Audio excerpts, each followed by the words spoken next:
Naghain ng urgent request sa Korte Suprema si Baimuna Party List Representative Nery Colmenares para ipatigil ang taas pasahe sa MRT at LRT. Hiling ni Colmenares magpalabas ng temporary restraining order o status quo ante order ang Supreme Court. Ibig sabihin, ibalik muna sa dati ang pasahe. Sa MRT halimbawa, bago ipinatupad ang fare hike, 15 pesos lang ang pasahe mula sa North Avenue hanggang sa EDSA Taft Avenue.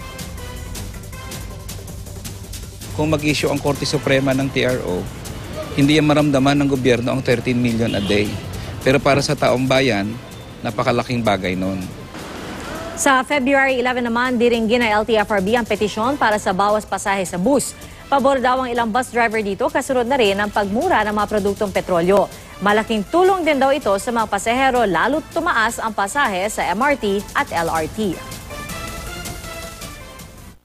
Okay lang naman kung magro-roll back ng basta wag lang naman tataas yung diesel.